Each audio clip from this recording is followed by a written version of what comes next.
والكبري إديجانا بوتلان dhaawacyada la geeyay magaalada Ceergaabo ayaa la xaqiijiyay in ay tirabadayeen isla markaana qaarkood loo gudbiyay magaalada xeebeedka Berbera halka qaarka kale la geeyay magaalada Hargeysa ee caasimadda maamulka Soomaaliland ila sirdoon oo waliba dhinacyo kala duwan ayaa xaqiijiyay dhaawacyada la geeyay magaalada Ceergaabo ee xarunta gobolka Sanaag ee maamulka Soomaaliland ay halkaasi ku dhaawacinayaan ama ku tabiibayaan waxaa arintan mar hore xaqiijiyay oo maalmo ka hor shaaca ka qaaday taliyaha sirdoonka maamulka taliyihii hore ee sirdoonka maamulka Soomaaliland oo xafladii xil wareejinta ka sheegay in ka badan 200 oo qof in magaalada Berbera ay ka baxaan isla markaana ay u gudbaan buuraha gobolka bari ee deegaanada Soomaaliland hadaba codka taliyihii hore ee sirdoonka maamulka Soomaaliland aynu dhageysano kadibna isku soo noqono saddexda ba waa burco booram iyo berbero iyo boorame iyo burco culays bay ugu hayeen berbero waa meesha dhaqaalaha Soomaaliland 89% uu ka soo galo waxaanu saarnay culays sidaan u ogaano dadka ka baxa dadka soo gala tahriibka mara maalin walba halkaa waxa mara 200 oo qof oo tahriiba oo ku socda galgala iyo balaayo iyo meelaha ku socda Sacuudiga halkaasaanu ka eegnaa halkaasaanu ka soo qaban jirnay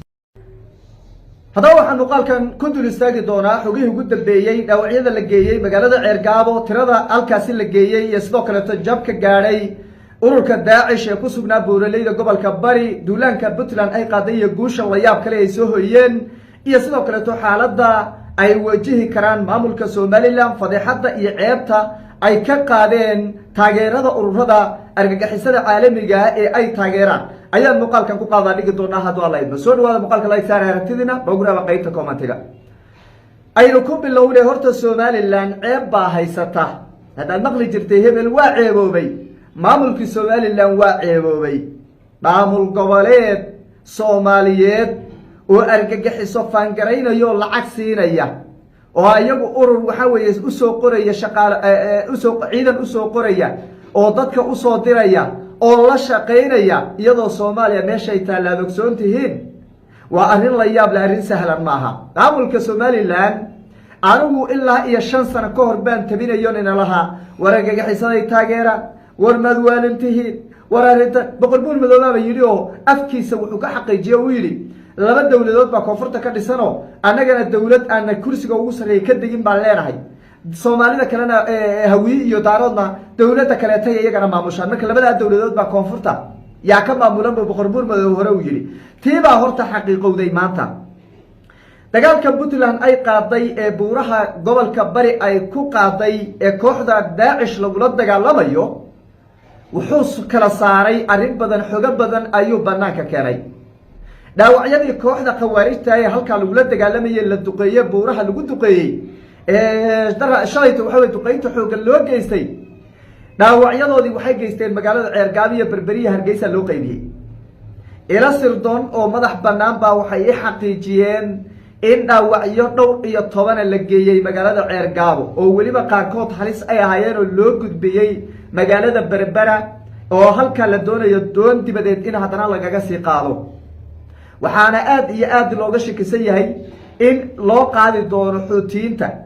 dhinacooda loo qaadi doono xuutiyiinta loo gudbin doono halka Yemen loo gudbin doono ayaa loo badinaya si kastaba laakiin waxa la xaqiijiyay magaalada Ceergaabo in la geeyay dhaawacyadii kooxdaasi ka soo dhaawacmay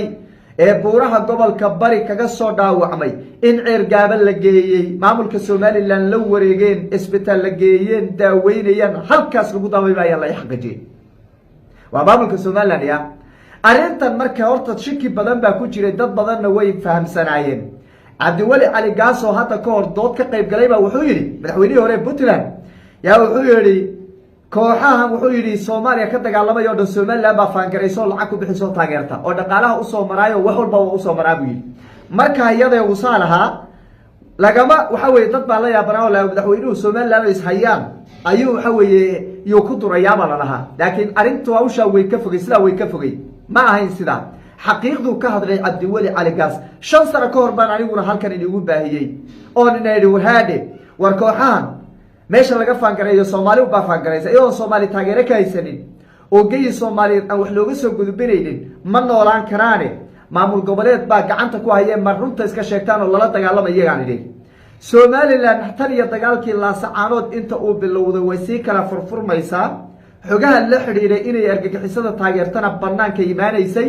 haddana ugu dambayn dee banaankayba imaatayoo taliyihii sirdoonka dhannaaye maamulka somalilan oo xilwareejin joogo xaflad jooga ayaaba afkiisa ka qira oo muuqaalkiisa aad daawateen afkiisu ka qiray oo uu leeyahay 200 qof baa berbere ka baxda maalin walba buuraha gasha 200 qof oo xagay aadaa buurahay gashaa oo maxay ka doontaa buuraha maxay yaala madaha baa yaala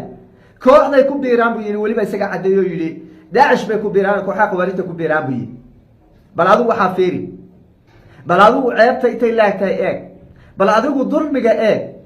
somalilan horta isaaq halkaas bay horta xaalkooda u maraya munaafaqada iyo inay cadawga Soomaaliyeed soo raacaana hadda uguma horeyso sayid maxamed cabdilla xasan oo halgan u dagaalamayo sida aragteen waxa way halganka meesha aragtay kaga jiro oo gaalada iyo gumaysiga la dagaalamay oo xornimo Soomaali u raadinayay ayay la dagaalameen oo ay dhaheen ninkaas ogaadeen waxa way anaga ma yeerayno Soomaalina ma rabna waano covid baan rabnaa bay dhaheen covid baan rabnaa inaan xumbaarno oo aan wadno tunka ku wadno ayaan doonaynaa bay dhaheen tiibaa horta maanta taagan arinta maanta taagan horta waa mid ah daacish buurahaas ay ku jirto badna ma haystaan meel ay wax kala soo degaanna ma haystaan cidda wax u soo gudbin kartaa ee u geyn kartaa waa Somaliland cid kale wax u geyn kartaa male Puntland dagaal bay kula jirtaa Somaliland marka waxay isqarqarisada hadda banaanka imaatay waxay isqarqarisada hadda banaanka imaatay taliyii sirdoonkaaba la taagan intaan wax kale la gaarin waa taliyii sirdoonka maamulka Somaliland nin kale waxa weeye 200 qof berbere ka baxda oo xagee u socotaa buurahaas u socotaa gobolka bari ee Puntland bay u socotaa oo daacish bay ku biirayaan buu yiri oo 200 baan maalin walba halkan ka qabanaa maxaa berbere 200 ma badda dhasha xagee ka imaadaan soo isaaqun ma berbereyaa dega ma dad kala miyaa dega mise waa kalluun waxa qulqulaya uu sheegay 200 u baxaya ma kalluun ba soo dad ma aha dadka iyaga waa dade waa isaaq berbere wax kale oo degan ma jiro cid kale oo 200 ka baxaysana ma jirto cidda u qortana waa iyaga u qorta horey baan sheekh aadan sunni waagii uu argagixisada ku biiray sheekh amay odayga afka marmarorsanaa argagixisada waadayay baa waxaan yiri war ninkan meel kale uu soo maray waxa weeye meel uu soo maray laba arage ninkan soo socdo jilibun imaaday ee la yaqaan hadana caanka ee Puntland iyo SSC oo dhan soo dhaxmaray ee aan la aragay la qabanin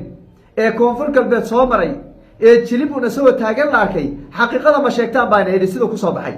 waa la soo qaaday aryuda keentay nimanka baa meel soo istaagay meeshay soo istaageen bay ku wareejinayeen hooya naga qaato la taga labada kooxood baa isku wareejiyay waa kuwan aryuda Somaliland iyo kuwii khawaarijta labadooda isku wareejiyay si loo soo waday marka loo soo waday loo dhumaaleysina dhag loo soo baa waxa la keenay jirin baa la keensaday marka halkaas uu ka hadlay soo afka marmarino oo waxa weeye waa iska dhigayo wax soo baxsadayna baa Somaliland baa soo sagootido dhaqaale soo siisay caruurtiisa baa loo soo rarayo alaabtiisa baa loo soo raray bal beenta iyo propaganda iyo waxaan waxba ka jirin eeg adiga isku soo duuduub kooxdan hadda gacanta ku haysa maamulka Somaliland isaaqiye ku haysa magaalada Ceergaabo arintaas baa horta u taala dhaawacyadiina Ceergaaba la geeyay waana la gudbiyo Hargeysa berbera loo gudbiyay intoodii badnay markii laga reebo dhowr qof oo la yiri dhaawacooda fududaa oo Ceergaaba lagu dhaawacinaya la sheegay istaalada la jooga intii badnayd adigu xaggaasa loo gudbiyay marinka ay kooxdani haysato iyo taageerada iyo meesha laga soo dirayna waa berberiya Hargeysa laga soo diray oo saldhigooda ugu weyn iyo mas'uuliyiintooda ay joogaan caruurtooduna halkaasay ku nool yihiin dekeday wax kala soo degaan dekeday isticmaalaan dekeday wax u doontaan waa berbera bulshada Soomaaliyeed horta sidaas ha u ogsoonaato meelaha laga dhibaataynayo ummadda Soomaaliyeed inay isaaq tahay Soomaali nacayb ku jira oo waligood ka awow 10 qarni ay ku soo jireen baa ilaa iyo hadda ay ku jiraan waa Soomaali nacayb aduma waxaad aragtay nin Soomaali ka cararaya walaalkii ka cararaya oo gaalnimo ku horday oo gaal u hordaya waxaas aad u aragtay hadda kuwaas feeris deegaanka Soomaalida ku nool waxa ka baxaya anaga waxa weey waxaan wada dhalanay federal anaga waxaan wada dhalanay hebel anaga waxaan wada dhalanay Oromo anaga waxaan wada dhalanay Tigray anaga waxaan wada waraade waxaad wada dhalatay maxaa meesha ku keenay Tigray iyo Axmaariyo Oromo meesha joogtay xuduudna waa la garanay haddaa wada dhalateen adigu ma waxaad aragtay dad marka Soomaaliya dadka la dhashay ka carray oo laynaya oo waxa weeye qalanaya oo balaayo uu ku soo gaabinaya waxaas bay horta isaaqay noqdeen Puntlandna guul weyn bay gaadhay oo dagaalkii buuraha ay kula gashay Daesh taariikh lama ilaawaana ayay waxa weeye dhigtay Puntland cashiro halis badan bay u dhigtay kooxdii khawaarijtay kor iyo cirba inta ka duqaysay bay khawaarijta waliba meydadkoodii iyo dhaawacyadoodii bay soo bandhigtay iyagoo waliba sa u daadsan bay soo bandhigtay kala carab baa ka dhacday Puntland horta guul weyn bay gaadho taariikhi ah Somaliland nabadiidkiina way fashilisay